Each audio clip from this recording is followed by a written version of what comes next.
Muito obrigado. Muito obrigado. Vamos lá, na segunda mesa teremos a discussão em torno da eleição em tempo de pandemia, novas perspectivas e cautelas. Para discutir o assunto, o palestrante será o advogado eleitoral e professor doutor Ricardo Servo, que estará ao lado dos também advogados eleitorais Ravi Vasconcelos e Josedel Saraiva.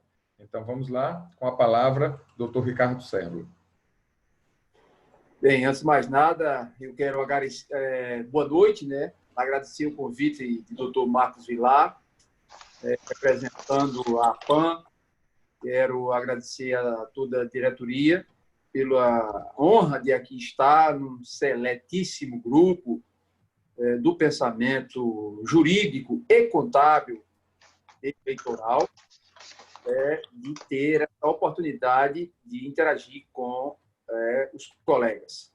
Quero saudar o doutor Josedel Saraiva, que temos a honra de agrupar na mesma mesa, formar na mesma mesa, assim como o doutor Ravi Vasconcelos, não menos privilegiado no intelecto, no saber e na vivência, na prática da advocacia.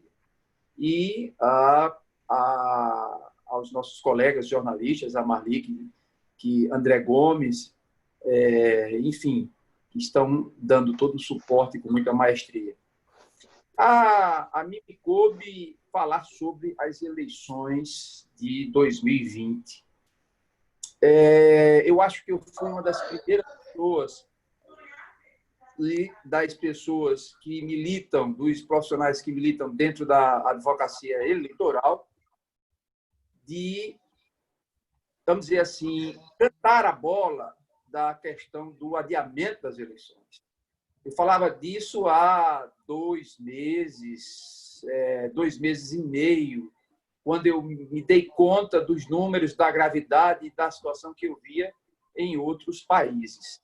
Então, eu já naquela oportunidade, eu falava da importância de pensarmos no adiamento das eleições. Se não no adiamento das eleições, como, inclusive, na possibilidade do adiamento para o próximo ano de 2021.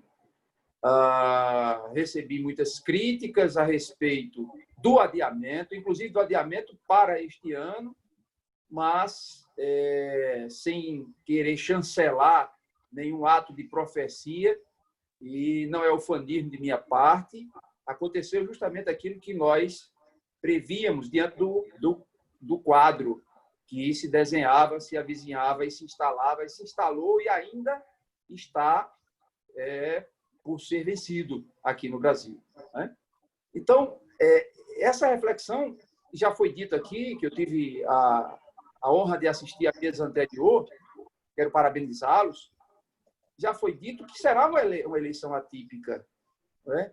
E eu faço alguns questionamentos, antes de falar sobre o rol do trâmite eleitoral, eu faço alguns questionamentos, por exemplo, de legitimidade na concorrência do pleito, como a dificuldade do corpo a corpo, como uma situação que quem tem o nome lançado leva vantagem, leva uma certa vantagem. Quem está na decorrência do mandato, no decorrer do mandato, finalizando o mandato, e diante de uma pandemia, de um quadro pandêmico, como nós estamos a vivenciar, nesse estado de coisas, no estado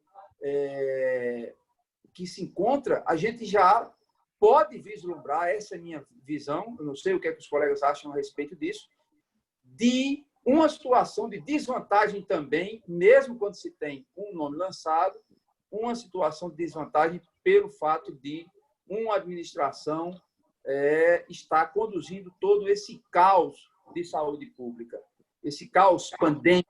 Isso demonstra, sim, materializa, reveste-se, sim, de uma desvantagem eleitoral para quem está no poder, contrariando aquela máxima que alguns interpretam, eu não acho isso não coaduno com esse pensamento, mas que leva, que é contra a reeleição. Eu não sou contra a reeleição, estou a favor. Eu acho que é um instituto apenas que precisa ser aprimorado, mas não destruído. Aqui no Brasil tem essa coisa, né? Quando algo não vai bem, o que é que a gente faz? Destrói. Ao invés de aprimorar, a gente tem o imediatismo nosso de destruir aquilo que pode ser aprimorado.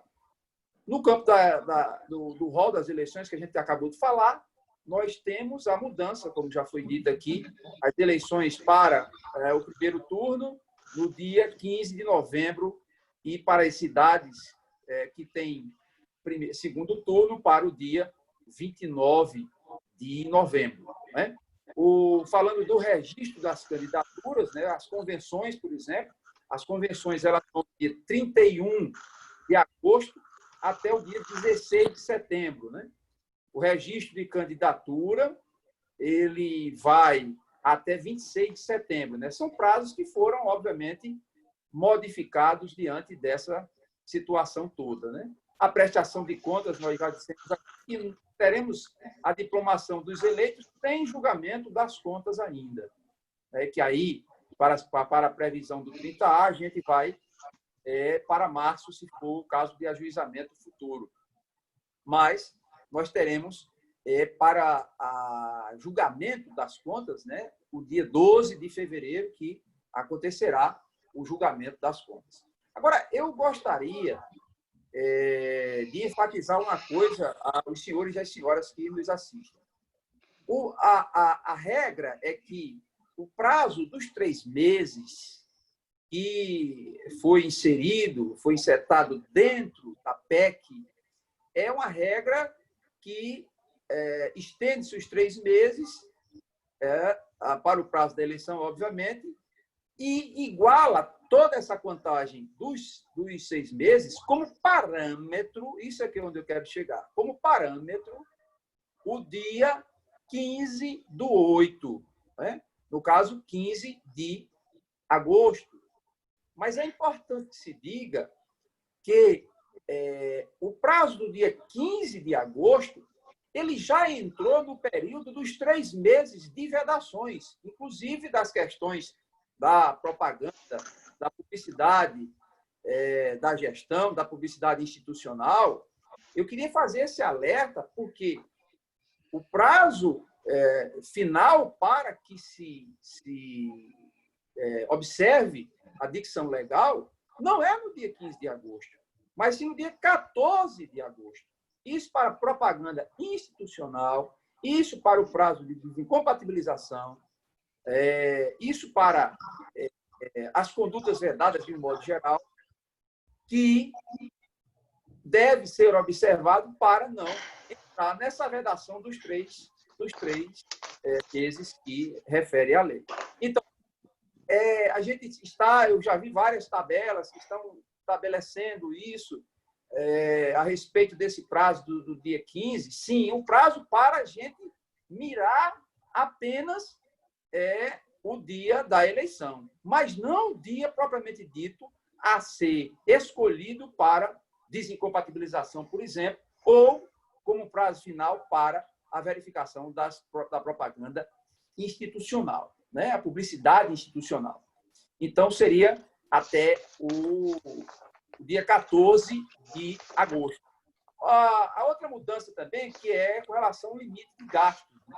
Para o cálculo que deve ser feito. Né? Então, hoje, nós devemos atentar, as gestões precisam atentar para os 2 primeiros quadrimestres dos últimos 3 anos, que aí você estará dentro do limite de gastos com relação à exacerbação na publicidade, né, nos gastos de publicidade. Então, esse é um fator que precisa ser observado. Ainda com relação à publicidade, né,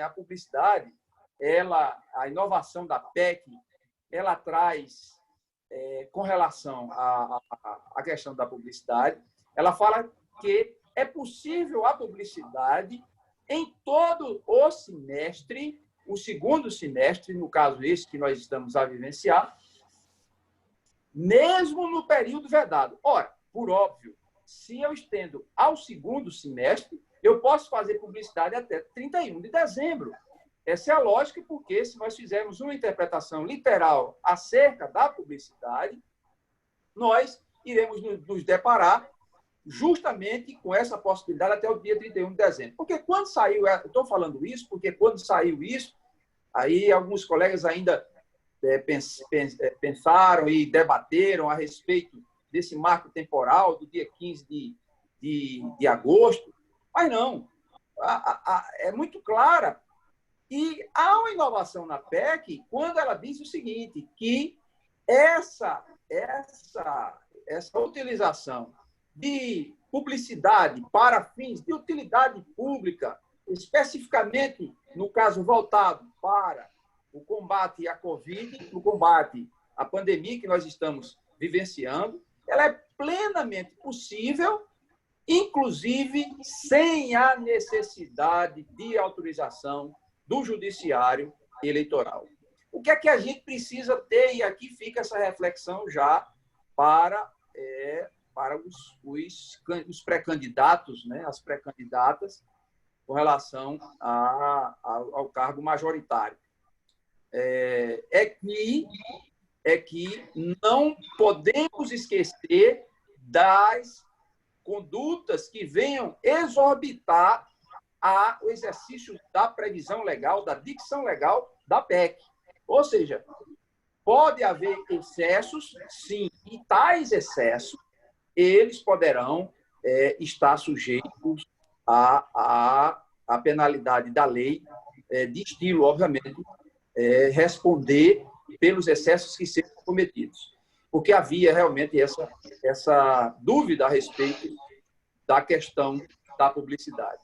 Então, com relação à prestação de contas, né, nós falamos aqui, ela vai se estender até o próximo ano, né, no caso, aliás, até dezembro, mas o julgamento é só em fevereiro, até o dia 12 de fevereiro. E a questão da publicidade, repito também com relação à questão da publicidade, que deve-se preservar a observância dessa publicidade, não no dia 15, igualmente a desincompatibilização, mas no dia 14, porque o dia 15 já começa a contar o próximo mês. Nossa ótica, nossa interpretação é essa, porque você já entra nesse período vedado. Com relação ao trâmite, aos atos processuais, isso vai acontecer. Eu vou dizer a vocês porque eu não tenho a menor dúvida, para quem estiver ansioso ou quem estiver em dúvida, todos esses atos e as práticas políticas haverão de acontecer, porque agora realmente já está consolidado que a eleição vai se realizar agora. Agora, esse mecanismo que quando suscitei essa possibilidade de um adiamento, fui um dos primeiros, e eu fui solenemente ignorado pelos colegas, respeito, claro, o posicionamento de quem pensa o contrário, né, à la Voltaire, que ninguém está obrigado a concordar com o que o outro diz, mas a gente é obrigado a escutar e respeitar o pensamento dos outros. Mas quando eu falava isso, eu fui encarado como uma aberração. Eu fiz até uma live aqui, eu tive uma satisfação de fazer uma live aqui com o Marli, e que cogitava isso, e na época quase que fui apedrejado, não por Marli, que é uma querida amiga de longas datas, mas alguns operadores do direito, quando eu falava nessa possibilidade. E eu vou cutucar mais a onça. Eu acho que a gente precisa ser ousado. A instituição que eu pertenço, tal qual o IDEL, mas a Abradep, por exemplo, vou ficar a respeito da posição da Abradep, não é a minha posição, eu asseguro o posicionamento da Abradep, da maioria do pensamento da Abradep, é uma questão fechada, e de outras instituições que aí trilham, inclusive o Ministério Público, mas acho que a questão da periodicidade do processo eleitoral não sairia vulnerado. Já foi dito aqui pelo colega de Fortaleza que situações, ele cita até o Mar Mendes, numa reflexão principiológica, que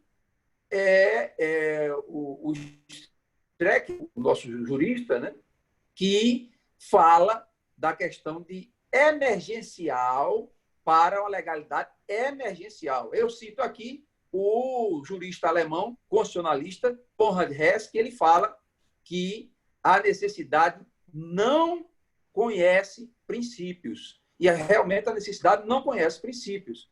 Então, eu vejo que nós temos muita preocupação, inclusive, de não abrir comércio, não abrir o mercado, de barrar o exercício de algumas profissões, de tolher várias atividades humanas inerentes à necessidade de vida humana, mas que está sob, melhor dizendo, uma necessidade maior, uma necessidade premente, que é a liberdade da vida. E aí é esse viés que se tem sustentado. Então, como se bateu o martelo, como se quis e se conseguiu, e não se tem a menor dúvida a respeito da realização do pleito eleitoral. Então, eu acho que não viola a periodicidade, que é uma situação emergencial, circunstancial, e poderia, sim, ter havido o adiamento das eleições para o próximo ano, ou então o prolongamento de mandatos. Eu digo isso porque eu estou com 27 anos de advocacia eleitoral e a gente precisa ter coragem de assumir algumas posições. Não tenho medo, absolutamente medo algum, por exemplo, de ser taxado de antidemocrático, um antidemocrata. Absolutamente nenhum. Me repilo desde já qualquer rótulo desse tipo. Eu quero somente manter uma linha de coerência. Isso não é para beneficiar prefeito que está em poder, isso não é para beneficiar absolutamente nada, mas é uma questão de saúde pública e de salvar vidas.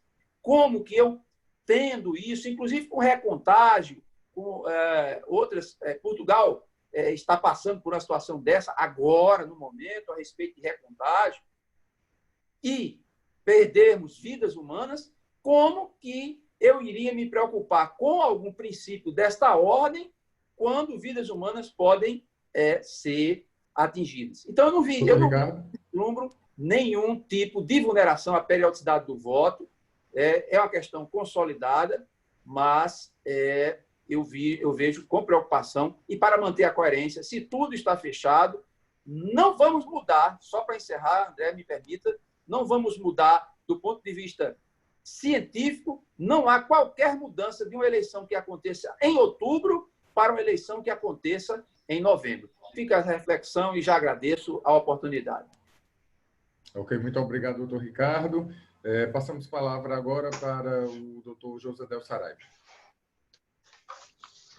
Uma boa noite a todos. Eu queria agradecer ao convite e parabenizar a organização, o doutor Marco Pilar, pela iniciativa, parabenizar os debatedores que vêm esclarecer bastante nesse momento onde a gente sobram dúvidas, né? Sobram dúvidas nessa situação. E já adentrando a matéria propriamente dita, o que eu estou observando é que as pessoas a legislação eleitoral e muitas pessoas não acompanharam a evolução da realidade. A lei eleitoral, para se ter ideia, ela é detalhista nas vinhetas, 30, 60 segundos, detalhista nos guias eleitorais, e não diz praticamente nada sobre a internet. E a internet é um mundo à disposição dos candidatos e é um preço módico. Se há algo que se podemos falar na igualdade na sociedade, especialmente nesse momento, a propaganda eleitoral pela via da internet. Qualquer pessoa com pouca técnica, ele pode ter um canal no YouTube, praticamente ele chegar a todos os lares do município dele, com tempo, com toda a condição de fazer tudo aquilo que ele queria dizer e jamais poderia ter dito num programa eleitoral de 15 minutos.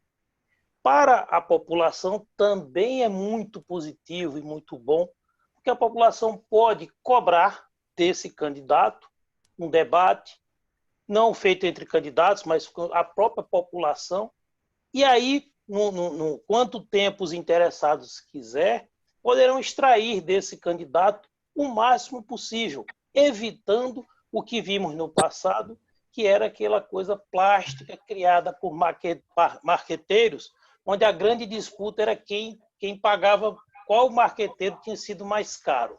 Isso era uma fraude ao princípio democrático. Assim como já se Platão reclamava antes da democracia, você imagina o que ele diria numa situação com um marqueteiro, onde faz uma pesquisa e plastifica a imagem das pessoas. Então, eu entendo, já buscando os colegas debatedores, de que a lei eleitoral está à semelhança da legislação civil, que também o direito civil ele se detém muito nos imóveis. Hoje, a maioria, muitos dos bens móveis suplantam em muito o valor do bem imóvel, que no passado era o bem mais caro.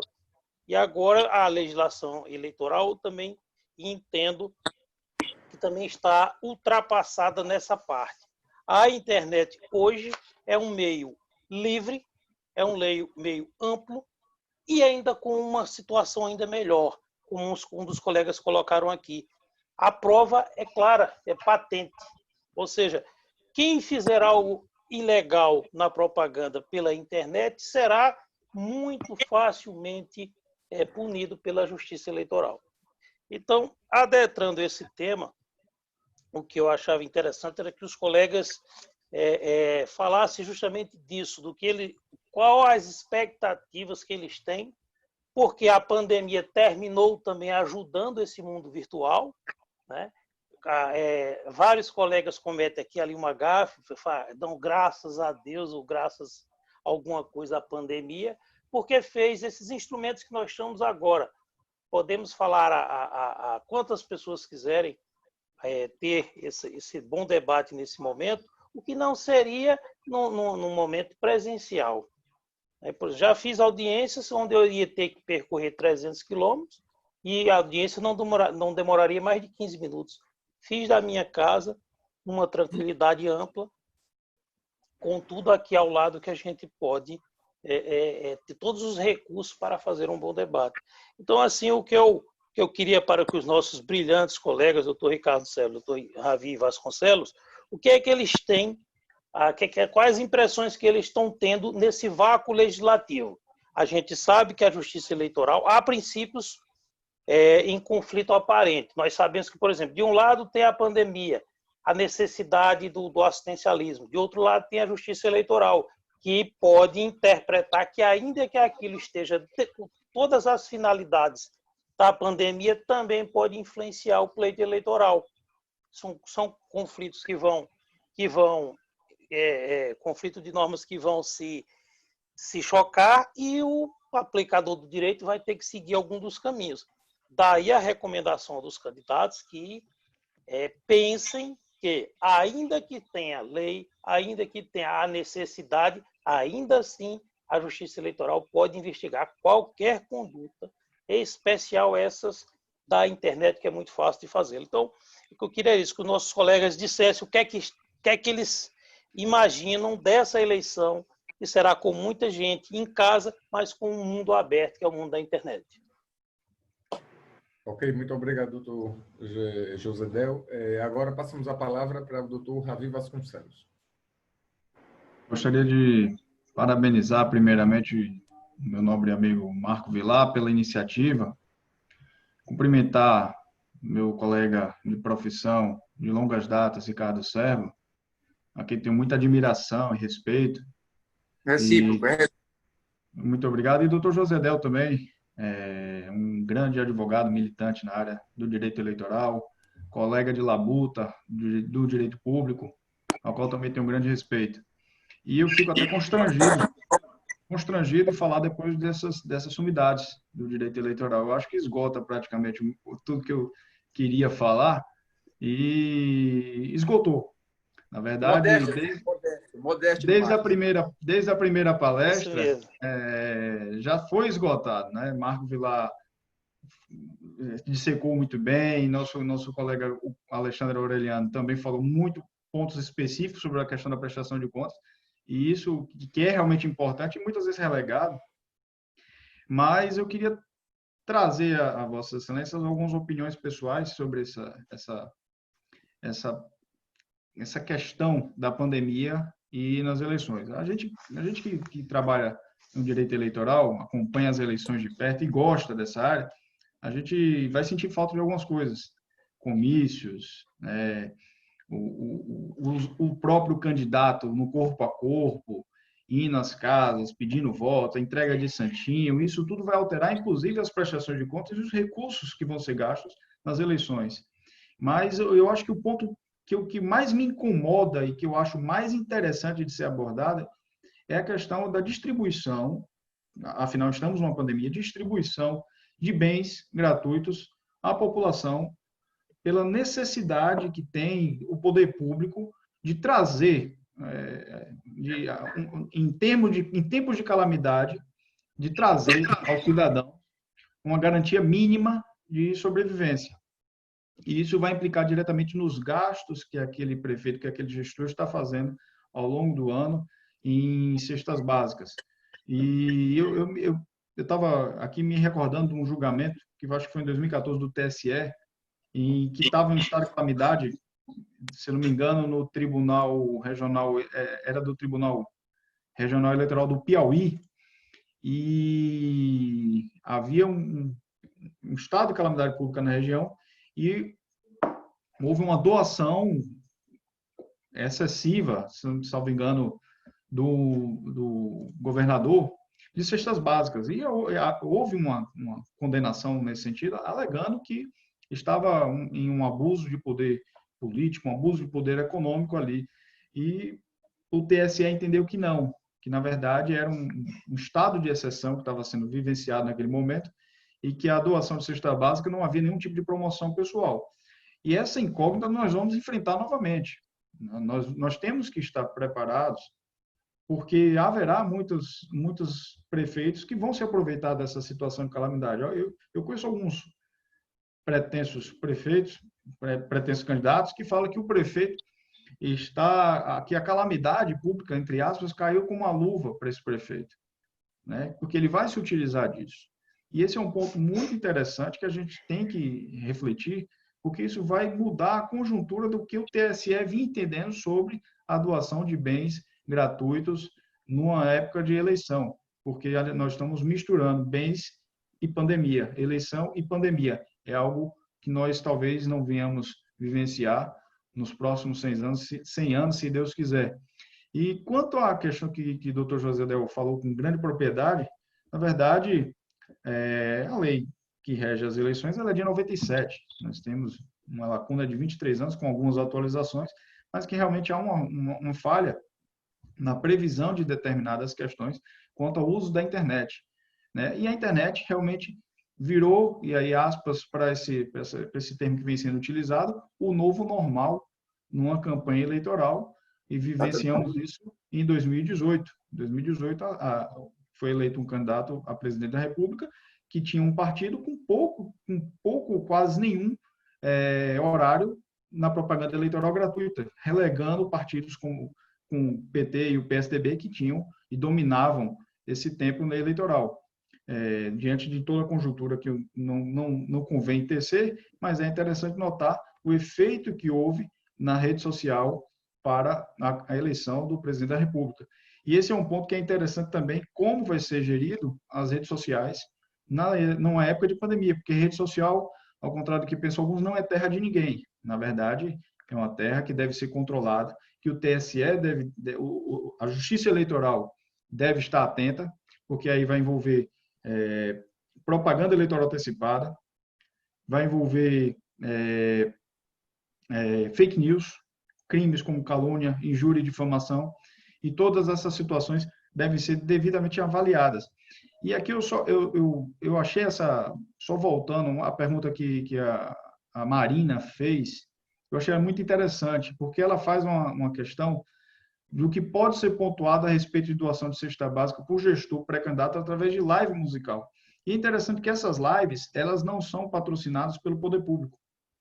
Porque se assim fosse, a doação seria, em tese, trazendo tudo que eu falei sobre a questão da pandemia, legal.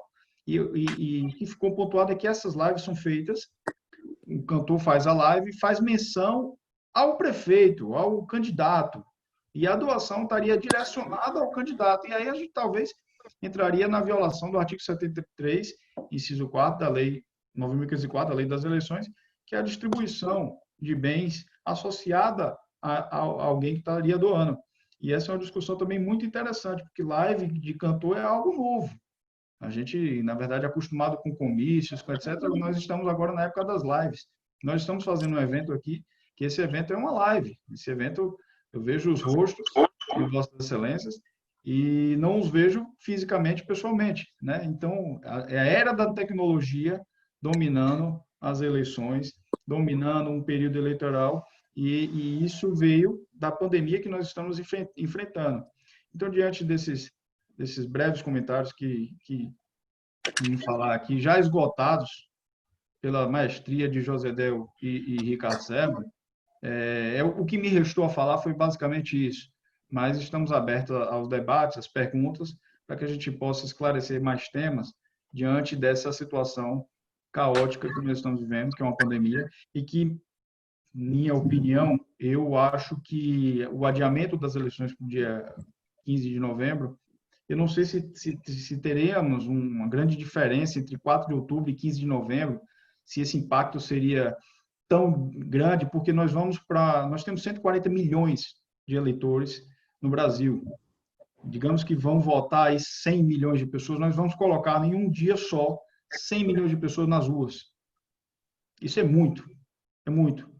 Se a gente não tiver uma vacina, uma cura, um medicamento milagroso e eficiente, nós estamos colocando 100 milhões de pessoas, muitos idosos, por mais que venha a direcionar horários distintos para idosos ou para grupos de risco, e isso tudo é algo que a gente vai ter que enfrentar, mas são 100 milhões de pessoas votando em um único dia nas ruas, e isso é muito perigoso. Por isso que eu coaduno com o pensamento de Ricardo Serra. Eu acho, na minha opinião, que as eleições não deveriam ocorrer esse ano.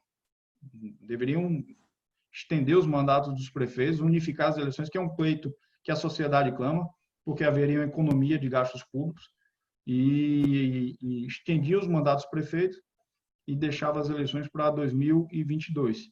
Mas, nessa situação, o Congresso não decidiu assim, as eleições vão ocorrer esse ano, salvo alguma catástrofe, e dia 15 de novembro, 100 milhões de pessoas estarão nas ruas para votar, para exercer a democracia. Mas, diante dessa situação, a gente se coloca à disposição para qualquer dúvida, para perguntas e para esclarecimentos. Muito obrigado. Ok, doutor Ravi. Muito obrigado pela explanação. E agora vamos passar, temos aqui algumas perguntas. A primeira delas é: qual a expectativa para a realização da campanha eleitoral com restrições para o corpo a corpo? Então, os três debatedores podem ficar à vontade para responder. Eu estou cantando música, muito aquela música do Lulu Santos, que diz: eu vejo um novo começo de era, de gente fina, elegante e sincera. Eu sou um entusiasta dessa nova realidade. Lógico que é melhor, assim, e a imposição é que não é boa, você não ter a opção do corpo a corpo, né? Mas eu acho que é mais eficiente e mais eficaz esse meio. Você, trabalhando a internet da forma correta, você vai em todos os lares. E mais, vai para essa campanha e para a posteridade. Então, o cara vai fazer um discurso hoje aqui, amanhã, e sempre esse discurso o acompanhará para cobrar desse a coerência. Coisa que, em tempos passados, ficava muito prejudicado. Você não tinha muito a comprovação. Hoje tem pessoas, parece que vivem de fazer isso. As pessoas apagam um post, às vezes, com 30 segundos, e o pessoal já printou e já traz à tona. Então, assim, é lógico que a tradição, e é muito da eleição brasileira, o corpo a corpo. Então, vai dar uma espécie de esfriada. Mas como o brasileiro é criativo e sempre bem-humorado, as lives já foi uma criação muito genial que o Rio brasileiro conseguiu, em pouco tempo, ele conseguiu dar um pouco de alegria nesse momento de tristeza. E vejo que os instrumentos que tem hoje, em que pese estarmos numa pandemia, são aptos à eficácia da eleição, a cumprir os princípios que regem a eleição. Também concordo que não deveria ser esse ano. Nós estamos... Alguns prazos aqui foram suspensos, mas tem prazos que começou desde janeiro. A exemplo da estimativa dos gastos de todo o ano. Né? Então, eu entendo que essa mera prorrogação de dias não atendeu mais aos anseios do eleitorado. Mas nossos legisladores não pensaram assim, e o que nos resta hoje é a legislação que aí está e aproveitar cada vez mais esse mundo da internet, que eu acho que atende bem e valoriza até melhor o compromisso do candidato com as propostas que ele faz. Mas ok? Não, pegando, eu não sei Ricardo. se a gente debater agora já, ou é depois das perguntas, não? Das perguntas formuladas ou das participações, das interações que foram feitas pelo Dr. José Deu e pelo Dr. Ravi. Não, o senhor quer debater com eles essa... Não, eu não sei. Porque depois das discussões a gente passa para as perguntas. Então tudo bem. Tá? Bem, vocês acham que... Bem, eu posso fazer um comentário rápido, né, a respeito da internet. A internet, o ministro Aires de Brito, né, ele já falava que a internet era uma situação, quando estava no TSE, era uma situação muito difícil de você controlar. Realmente é uma situação meio que complicada. Mas também eu concordo com o Dr. José Deu quando ele fala, eu também sou um entusiasta. Veja só, eu me lembro bem da dificuldade que existia com relação aos caixas eletrônicos. Né? Quando se abriu o acesso para os caixas eletrônicos, eu mesmo, né, que sou meio que jurássico nessa história de internet e informática de um modo geral, eu mesmo temi muito a possibilidade de interagir, de fazer, de usar a contento, né, os caixas eletrônicos, e depois foi a internet, mas não tem jeito. É como você viver com a luz elétrica, com a luz de LED, e querer viver romanticamente com a luz de candeeiro. Não tem como. A vida não tem mais volta. As grandes revelações do mundo, através da história, se verifica que aconteceram depois de grandes períodos ou durante grandes períodos de sofrimento.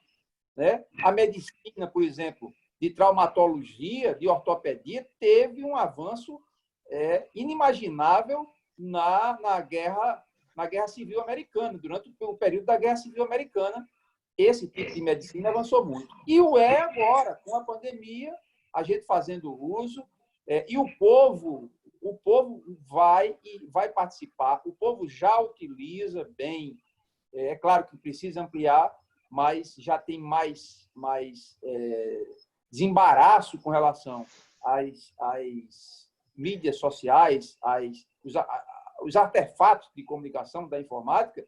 Ninguém se iluda com relação a isso. Agora, que tem essa dificuldade de você controlar e os abusos, né? Tem uma certa dificuldade, a possibilidade de você fazer abuso de poder econômico, enfim, mas a vida vai seguindo isso, tem uma dificuldade, mas não tem mais volta para que a gente retome o modelo antigo. E aí eu já avanço, para terminar, eu já avanço na possibilidade de em um curto espaço de tempo, eu arriscaria um curto espaço de tempo, na questão, um médio espaço de tempo, vamos lá, no médio espaço de tempo, a questão do voto, o voto através da internet. Ah, Ricardo, isso é muito difícil, porque, olha, a grande chaga da democracia, principalmente aqui no Nordeste, é a compra de voto. E isso sempre foi um problema que nos afetou. Agora, há de se pensar, principalmente com investimento na educação de verdade, educação de base, educação média, para garantir o acesso das pessoas a uma melhoria de vida, para aí sim distribuindo-se, fazendo justiça social com a educação realmente de qualidade, gratuita e de qualidade, para que a gente utilize, em médio prazo, a possibilidade do voto remoto, o voto através da internet. É difícil, mas já de si, e não tem volta, a gente vai partir para isso. Ora, se a gente consegue fazer transferência bancária, que é um direito sagrado, né? Quando mexe no bolso da gente, a gente faz operações bancárias através da internet, eu acho que não tem dificuldade, grandes impossibilidades, digamos assim, grandes impossibilidades da gente viabilizar essa questão. Só para ilustrar, José Del, essa pergunta ela é interessante do corpo a corpo, mas só para ilustrar, hoje a importância das lives, você pega, há um comparativo em muitos municípios, em que a rivalidade entre prefeito e o seu opositor agora se dá pela quantidade de pessoas que estão visualizando a live daquele candidato naquele momento. Então, isso já revela como o impacto houve diretamente e a influência da internet, né? E como é que vamos gerir a ausência do corpo a corpo? Realmente é uma pergunta boa, ninguém sabe como é que vai ser. Doutor Ravi, o mecanismo, me permita, o mecanismo de aferição é a visualização. A visualização. Né? O prestígio que o sujeito teve na live do outro. Exatamente. Quantos estavam naquele momento visualizando a live do candidato, do pré-candidato, né? Do prefeito? Olha, o prefeito tem aqui 700 pessoas vendo, a oposição tem 900. Olha, quem está mais forte é a oposição. E isso a gente visualizava nas festas, nos comícios. Hoje são nas lives. Agora, vamos sentir falta do corpo a corpo. Carreata também. Pô, carreata. As carreatas eram muito importantes para ver quanto. O prefeito colocou 200 carros, o outro colocou 150. Olha, isso tudo mudou. Nós estamos vivendo uma nova realidade. Essa é a realidade difícil, porque como é que encara um pedido de voto sem o corpo a corpo, sem um abraço, sem um afeto, sem um carinho, que no interior da Paraíba, na carência que existe de recursos, as pessoas visualizam num gestor público uma figura quase paterna ou materna, e isso reflete também nas eleições. É verdade. Muito obrigado, doutor Ravi. Quero agradecer aqui aos 3 debatedores dessa mesa, doutor Ricardo Cérvulo, doutor José Del Saraiva e doutor Ravi Vasconcelos. Muito obrigado a todos. E partiremos agora para a terceira mesa. Pois não, doutor? Antes de partir para a terceira, eu gostaria apenas de fazer um brevíssimo comentário.